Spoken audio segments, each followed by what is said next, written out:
Hi, welcome in.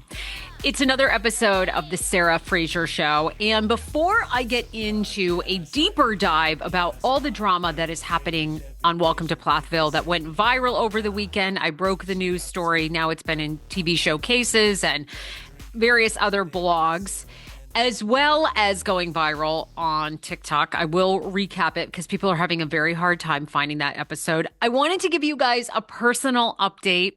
Many of you have followed this podcast for years and years from my Kane Show days on Hot 99.5. You know, I started as a morning radio host. I did a stint on the Kane Show for 6 years, and then as one of the main leads on Sarah, Ty, and Mel in DC's 107.3. So I've really done a lot of personal shows. Over the past probably 6 months, I haven't done as many because there's been so much Sister Wives news, and I really carved out a niche of covering these bizarre TLC shows. And I will be covering Polyfamily, which is the bizarre one of two couples that are a quadruple. It's four of them, and they all trade. The husbands trade the wives, the four of them. They don't even know who the father is to the kids. The women get preggers, knocked up. They don't know who the daddy is. And they have never taken a DNA test until, you know, they'll do one, of course, for TLC in the show, and they will reveal who the father actually is to their children because they never wanted to do it and cause drama. So I will be following that April 29th. But I did want to give you a personal update because a lot of you have checked in with me and said, okay, what's been going on with your egg donor journey? Unfortunately, I have to report that I've had a fourth miscarriage. And this was not with donor eggs. So this was with my own eggs. I am 43 now.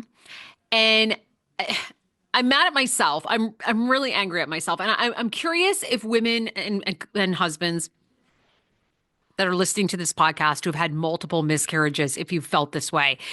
But this one, I will say, is probably the one I've been the least emotional about. I don't know if that's a good thing or a bad thing. Every single one, of course, is heartbreaking when you go in and there's no heartbeat. But this one, I think I'm just used to it, right? I think I'm used to not good news when it comes to getting pregnant naturally. And I want to shout out Reproductive Partners. This is not an endorsement. I'm not getting sponsored by them, but Dr. Andy Wong, I'm seeing here in LA, who I love. And he and his team have been they were rooting for us so hard.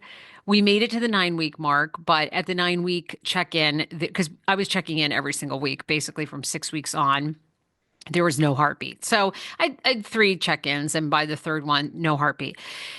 But I'm kicking myself because I had said to you guys in January, I've been telling you, we've already purchased our donor eggs, right? We've spent $20,000 on donor eggs. It's insane. The entire egg donor journey will end up being around $30,000. And that's, pray to God, one of these 8 eggs that we have purchased sticks. But I was getting ready to do that, right? I've been telling you all about it. And we actually didn't do the transfer in January because I'd gotten back from the holidays. And I have like IBS. I have all kinds of digestive issues. I think I've spoken about it on this show, like ad nauseum. People were like, "Oh, hey, I know about your anal fissure. I've had one." I mean, like, people know everything about my butt. And you know, is that a good thing? I don't know. Am I going to become a spokesperson probably for IBS? Yes. Anyhow, so my gastro doctor said, look, you should have one more colonoscopy because I always have trouble with my gut and I have diverticulitis. And he's like, look, you just want to make sure there's nothing wrong. You've spent all this money. So I did a colonoscopy 1st of January. Everything was good. And then I put it out to you guys and I said, should we try one more time? And, you know, I'm not, I'm not blaming you. Clearly, you know, I'm the one having sex with Shmano and Shmano is participating. So, but I had kind of been curious myself. You know, I think when you do egg donor, and I'm certainly going to find out because I'm going to pursue this. I want another baby. But I think when you do egg donor, there's a level of always wondering like, gosh, could it be our own eggs? Could we, like, should we try one more time? So we try in January. And you all know it's been a wild 2025 for our family. First of all, even like living in Los Angeles, Palisades burned, Eaton fires, like people were blowing up our phones, like, are you guys okay? Are you guys okay? Thankfully, we weren't near those fires. So, okay, starts out that way. My uncle Georgie dies of a massive heart attack at the Met, leaving the opera, right? And so I think to myself, okay, I should be starting my period around like when Georgie died and nothing like I kind of had like a day where I'm like, oh, it's starting, right? I'm like having a period. And then it was weird. It never like picked up like my normal period. So I'm like, okay, well, that's maybe I'm just stressed. So I wait another week or so. And when you just have that feeling where you're like, I doubt it, but because Shman and I have been trying on and off for a year. I think our last miscarriage before this was over a year now. It was like November of 2023. So yeah, like a year and a half ago, basically. So I take a pregnancy test and I'm pregnant. I'm like, oh my God. Okay. So close to like 6 weeks at this point. So 5 or 6 weeks. So they're like, okay, come in for a blood test. Yeah, you're pregnant. We're going to have you come back at the 6 week mark, see if we can see anything. Anyhow, so it started out somewhat positive, I guess.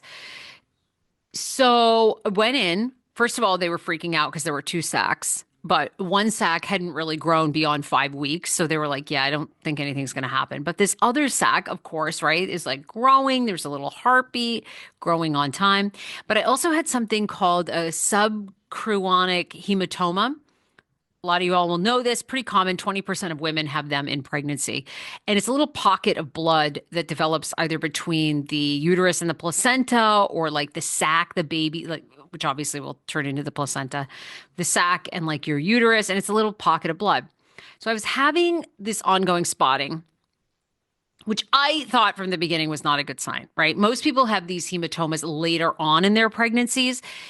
And just doing the research that I was doing, I don't know if it said like earlier on, maybe higher rate of miscarriage versus over 12 weeks. I can't remember. And then I think I read things that it didn't. But so I was dealing with like a lot of things, right? Plus, of course, everything that's going on with George. So, go in for the 7 week and we're measuring at 7 weeks and we have a heartbeat and things are good in 8 weeks. And then, and eventually the spotting, the brown discharge stopped from the hematoma. So I thought, oh, this is a great sign. And, my miscarriages, I never really have a lot of telltale. Well, I shouldn't say that. I do. Like the one that had that 13 weeks, I was having like tissue discharge and like blood discharge for weeks leading up to it, even though there was still a heartbeat. And this one I was having, discharge. No, yeah, like I was having like some early on, like what appeared to be like tissue. I'm like, there's no way. But of course, they told me there were two sacs. So I'm like, well, maybe it's just one sac miscarrying. But there was tissue and spotting. And then, of course, that kind of went away. So I have had that because with KJ, all I had was, I think, probably about 5 weeks, 6 weeks. I had like this kind of like, I had a little bit of blood when I like implantation bleeding, basically. And not a lot of you all will know this. And then after that, nothing. Like I never had any issues, right? So obviously, healthy pregnancy. So it was just a bummer. And I feel, I don't know. I'm curious if you all feel this way that have had multiple miscarriages, but I feel less emotional, I guess. Shman and I both were like, oh, we just weren't as invested in this. I think because you're probably expecting the worst, right? Which is a terrible attitude to have, but I'm not sure if other people feel this way. I think when your body doesn't produce healthy pregnancies after a while, you just don't trust your eggs. You just, because I know my uterus is good. That's what multiple doctors have told me, but it's just that the egg quality isn't there. Or I don't even feel a sense of like sadness or guilt because now I even wonder, because Shman and I have been having miscarriages since I was 36, like 35, 36, and we get pregnant pretty easily. So I also wonder just, do our eggs, the egg and sperm not really like each other? You know what I mean? Like Shmano and I like each other, but do the inner workings like one another? So anyhow, It was, of course, it's so disappointing. 9 weeks along, I had a DNC. I'm not sure what the criteria is over, I don't know, over 6 weeks, over 7 weeks, whatever. My body has never naturally passed a baby ever. So I, knew I was going to need assistance. Went in for the DNC, reproductive partners, awesome. 5 freaking stars. I mean, so great. I like nearly passed out when they drew blood, but that's just me. I'm very dramatic. I've been going in for, it was about 2 weeks ago. So I've been going in for HCG draws every week to make sure the HCG has come down. You guys know I had a partial molar pregnancy, which is extremely rare. It's like I've just had these rare, crazy things when I was 36. And then after that, I got pregnant with KJ around 37, 38, and then had him at 39. So this is really it. We did a round of IVF for you guys that have followed this last year when I was just turned 42. I didn't even make it to the retrieval. All the eggs basically shrunk up and died, or they were growing so big that they were going to be abnormal anyway. So I really feel like egg donor is meant to be. The part that is disappointing, and I'm kicking myself, and I'm sure many of you can relate to this, is like I want another baby now. Like I completely have baby fever. I'm like so damn old to be. I wish I had done this when I was 33. Why I'm waiting to 43. I'm telling you, my body is like slow. I swear. And probably mentally I am as well. But my body, like I could not stand children until 35, and then that biological clock kicked in. I want that damn baby. And now I want like 3 kids. So, we're still pursuing our foster to adopt, although that's been delayed because we've had, unfortunately, some family tragedies. We've had the miscarriage. We had the house situation fall through. I need a cleanse. I actually have been Googling Catholic cleanses. I just sprinkled holy water in every corner of our house. I'm not kidding. And I know you guys are listening to this going, are you like bananas?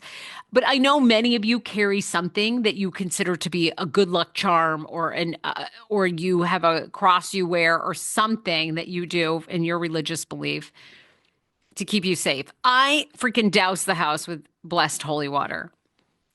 I'm like, I need a cleanse. So, we're going to continue our foster to adopt, but it is a bit on hold.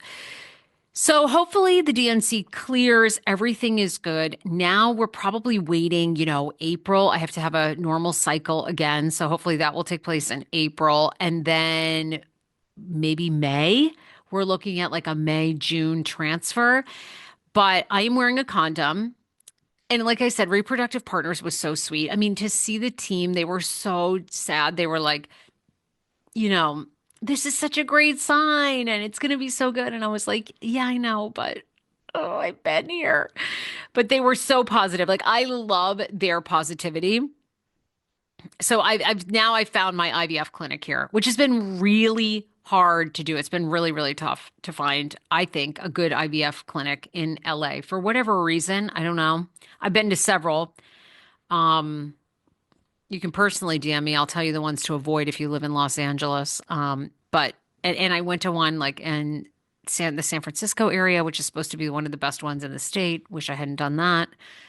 But anyhow, so yeah, that's the latest. And I feel like and moving forward with the egg donor journey, I'm just going to tell you everything. Like the day that I transferred the whole thing, I think with this, there was so much going on with George's stuff. And of course, you guys know I'm the executor of his will. And my Uncle George has left me, in life, he was funny. And now in death, he's funny. I mean, it's just been one circus after another. So I just didn't want to tell people either because I didn't want to get everybody's hopes up and all that. But with the egg donor journey, I'm going to document the whole thing. I actually think that will be far more therapeutic than kind of keeping it a secret from everybody. I'm just not good at that. I'm really not. I'm not good at, this is why I'm not a poker player. This is why I can't be in the FBI because I can't keep things close to the chest. Let's just be honest. I have a gossip podcast. Like I can't clearly. I can't keep his leg grow. So I'm just going to share the whole thing. I'm really hoping I get the clear to do an egg donor transfer in May, but I don't know. Now I have to wait and see, which that's the part that sucks. But I always believe, I truly, truly, truly believe that God always has my back and like life is always unfolding for the better for me and my family and like good things are coming. So I really believe there was a reason. There was a reason for this and a reason for the delay. And I really do. I've always really felt like I was meant to have an egg donor baby, to do foster, to adopt. I always kind of thought my family would come together. I mean, people that listen to me back on Hot 99.5, I used to say to people that I was the Angelina Jolie of Rockville, Maryland. And she's got a combo. She's got a combo of them. So that could be my life. I feel like that's where I'm headed. But I'm so ready. I'm sure you all can relate that are having fertility issues. It's just like it's trying to enjoy the journey to get there and be patient because I'm so ready to have this family of, 5 of us. But there it is. So I hope I'm not too lacking in emotion. I've certainly come on these podcasts and been super emotional, like doing IVF. Oh my God, the hormones and deciding not to do a second round of IVF was big. And just, the molar pregnancy, talking about that was very difficult. But this one, I'm just not very emotional. And maybe that's not a good thing, or maybe I'm just cried out with everything that's happened in my personal life otherwise. So it's just sort of like grouped into the grieving. Maybe that's it. But as always, feed me your advice and your stories. I took you guys' advice last time. You guys are like, bone away one more time and see if you can maybe your miracle baby's in there. And I certainly have these like beautiful little miracle babies that make it to 9 weeks, 7 weeks, 9 weeks. One was 13 weeks, 12. I've had 2 at 13 weeks. But beyond that, no. So it's time to, I think, just I look at it as I'm baking cookies and I'm just missing the eggs. Really, you know what I mean? It's my recipe, baked in my oven, baked with my love, baby. But I got to borrow the eggs from next door, and I've already bought them from this beautiful egg donor. I'm so excited. That's had success, has their own babies. I believe she's had one other donor with success. So I'm ready. Anyhow, I will be keeping you posted. Posted. All right, let's transition to Welcome to Plathville. And the Sarah Fraser Show at gmail.com is my email. I've gotten some great stories of you all who have used an egg donor yourself, or like your sister did. And so I love it. Keep those coming. Did it stick on the first time? Anything you did to like get it to stick on the first time? Let me know. Let me know.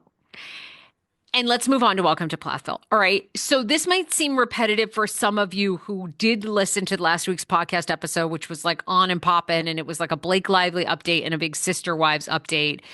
But this story has gone viral. Now over 500,000 views on my TikTok. And then I think 100,000 views on Instagram. So like we're headed to almost 1 million views. But if you missed it, here's the recap of what's happening on Welcome to Plathville season 7. The family is becoming extremely toxic, violent. There's breakups. There are wedding fights and breakdowns. So last week I reported that multiple sources had reached out to me, slid into my DMs, and had told me about incidents that were happening on the Plathville set. We know season 7 is shooting because Isaac Plath went on his IG story and posted it. This was probably beginning of January, end of December, beginning of January. Okay, we know they're filming. Veronica and Micah Plath have broken up. She's in my comments on my videos. She, on her IG, basically saying, she put up this like proverb or something about, when you realize you're with a scammer and you realize you're with someone that's deceitful and a liar. And she's like, yeah, I wish I'd known all that before I bought him a set of teeth, So she's making it very clear she is no longer with Micah Plath. She's living the single life. There are no pictures of them together, but I didn't have all of that story completely correct, which I had thought they had broken up before Lydia's Plath's wedding, which just happened a month ago. Not true. They actually went to the wedding together, and that's where S hit the fan. And that's where multiple people who were there and around the family have been reaching out to me. Okay. So at this wedding, the huge thing that happened that's now being picked up by TV show Aces and other blogs is Micah and Isaac Plath got into a big physical fight. Now, this didn't happen at Lydia's wedding because TLC camera crews had gone to bed for the night, right? They filmed for a certain amount of time. They filmed Lydia's wedding. By the way, Lydia and her new husband, their wedding will be the season finale of season 7. And one of the things people have asked me is, when is season 7 coming back? This summer. So if you just look at, let's see, when did season 6 of Welcome to Plathville come out? Okay. It was July 6th, 2024. So you can expect that we are going to be getting season 7 right around that time, July, August of this year. They're almost wrapped with filming. We know Lydia, they are still filming, even though Veronica is out of the picture now. Ken is out of the picture. Ken and Barry have broken up. People have asked me since I posted this video, what happened to Kim? And Ken, not Barry. They're still not divorced, by the way. They're not officially divorced. But Kim and Ken, what happened? Apparently it ran its course, and Kim Plath is single. She has Shannon Rose on Facebook. Don't ask me who the hell Shannon Rose is or why the F she is using that as an alias. But she on Facebook, she puts single. Ken may pop in and out, but he is not living on the love boat that she is living on down in Florida. They are done. It's over. Kim Plath is also single. So let's get back to this fight, because the fight is what's making news everywhere. So the fight, I don't know what the fight was about. I'm assuming everybody was drinking. I made a comment on my TikTok video that this family has discovered Four Loko for the first time. I think it's true. We know they discovered tampons like while they were on air. We know they discovered having a Coca-Cola, a beer, and a strip club for the very first time on the show, and it's gone south. I think they discovered Four Loko. Probably they still sell the Four Lokos down in Florida. Just saying. Nothing against my Floridians. I love the state of Florida, but you know you could probably get a whole plethora of Four Lokos in different flavors because that's Florida.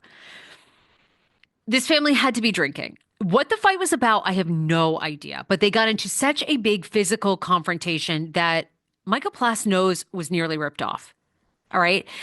He had like 6 to 8 stitches, but he probably needed closer to 20 is what people are saying that witnessed this and heard about this and were there. The nose is also broken. Went into the emergency room for this, and the two brothers had to be separated. Don't know the prompting of it, but I think you can assume it's something to do within the family, whether it's Isaac now has a girlfriend, Ethan Plath has a new girlfriend, Micah was dating Veronica at the time, Kim's breaking up with Ken. Like, it's a shit show. So we have multiple breakups around this time of Lydia's wedding just a month ago. Poor Lydia. This chick is like in Paris, making everybody like, she's there in the Eiffel Tower with her man, with her husband, making out on him, kissing him. Although probably she's so thrilled to be away from her family and out of the United States. She's like, woo, thank God I'm away from this crew. Yes, here at the Eiffel Tower, life is fabulous. Yeah. The other thing that's kind of amazing to me, I will be curious, but multiple people have also told me that we're not going to see a lot of Olivia Plath this season. Olivia Plath, to me, makes the show. Now, I know a lot of you are 50-50 on her. First of all, I think the fight that went down, the breakups now with Veronica, because Veronica and Micah were together for like 3 years. They were restoring a house together. All that is done. He's moved out. She's moved out. Like, this thing it is done. They're not getting back together. So, our guy... And Ethan Plath has moved on. He got a new girl. But we're not going to see a lot of Olivia and her new man living in Washington, D.C. She's going to be brought in a bit. But it's not going to be as much as we think. To me, she's the show. She is the show. She is gorgeous. I always say she's the Princess Diana of reality TV. That's who she looks like. I think we're going to be lost without her. Now, I'd even heard before season 7, this family is at such odds. Mariah wants to pursue her music, but also is kind of having a mental breakdown within the family. She is very emotionally fragile with the breakups that she's had. Some of them on camera we saw last year. Then Max prior to that, that she is in a very fragile state. We've even heard that the family doesn't want to keep filming. Kim, crazy, like what? Kim, the one who didn't want these kids to even like look at a television, let alone have a cell phone in their hand. Kim's the one that wants to like resign from multiple seasons. Kim, girl, you got to get your family right, sis. So I have heard mixed things that the family may not continue, may continue. But I kind of felt that Big City, Big Family, they were floating for TLC, which I watched and I recapped on this podcast, that was kind of being floated as a replacement. Maybe it still is. Maybe the ratings were exceptional on that 1-hour special or 90-minute special, but we have yet to hear. So this fight was not filmed. The cameras had gone away for the night. I don't think that we might get a reference to it because Micah Plath, as we speak, is still recovering. We haven't seen photos of him recently. The last known picture we have of him is at the wedding. We don't have any new photos, okay? Because the nose is broken. He's still wants to pursue a modeling career. I mean, he's young enough. He's 5'11". Oh, handsome as hell. By the way, I would try to get with Andy Cohen if I were him. Just saying. So he still wants to pursue that, but where will his career be if this nose is really messed up? I mean, I'm envisioning, you guys know, okay, obviously Chimp Crazy was the show on HBO with all the women that were obsessed with chimpanzees. And then of course the chimpanzee at some point ate someone's face off. I'm envisioning it being that bad, which I know is not accurate because there wasn't a chimpanzee involved, but the way people were describing this to me, it was like, this sounds like a Tanya, crazy Tanya from Chimp Crazy. Our girl Tanya, what was her name? Tanya Harding's the skater, but our girl Tanya. Wait, now it's going to drive me crazy. Who is she? Wait, Tanya from Chimp Crazy. Haddix. Oh my God, thank God. Okay, Haddix. Tanya Haddix. So it was just, it seems like it's been very violent in the family, like crazy. Like, I mean, beyond what people have described to me, that this being on reality TV is almost really damaging this family, potentially beyond repair. Like, I hope to God that moment was for them. Is it worth it? Is it worth it? I mean, there's season 7. TLC notoriously does not pay that much money until you're, of course, Cody and Robin's, like, they're making a boat ton of money. They are, I mean, you're just not getting into a $2 million house because you're making $40,000 for the entire season. It's not happening. But, I mean, they're on 19 seasons. They've re-signed for at least season 20. So, I mean, they have to really think about this, I hope, for the Plath family, because it sounds like it is incredibly toxic what is going on there. So let's recap who does have healthy relationships. Well, Lydia just got married. So Lydia and her husband appear to be doing well, and they're married. His name is Zach Weiss. They were featured in People magazine. They just did a honeymoon in Paris. Like, things seem to be going well. We don't know of Barry dating anyone. I don't think Barry is dating anyone. I don't know what Barry is doing, but potentially being the man of the family and like getting everybody under control might be like one good thing to start with. Kim and Ken toast. Micah, Veronica done. Ethan booed up with a new girl that we are going to see. We'll see more of. Hopefully they're doing well. Isaac Plath also apparently has a girlfriend. So there it is. If you've been wondering, okay, what was the tea? I wanted to hear the full story of the podcast. That is it. I don't think we're going to see the fight. We might, like I said, we might see the aftermath, but TLC did not show Kim Plath's DUI, which is well over a year ago. And I hear from people, Kim was drinking at the wedding. That is what I hear from people. So from allegedly, let's put it out there, allegedly. Okay, let me backtrack here. So allegedly, Kim Plath is still drinking. Do I know that?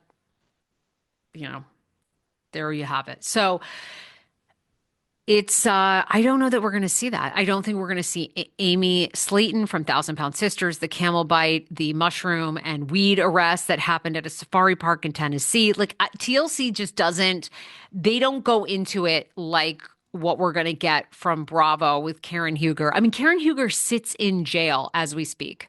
That's wild. Like Karen Huger is in jail, you guys, for an entire year. Crazy. At least 8 or 9 months.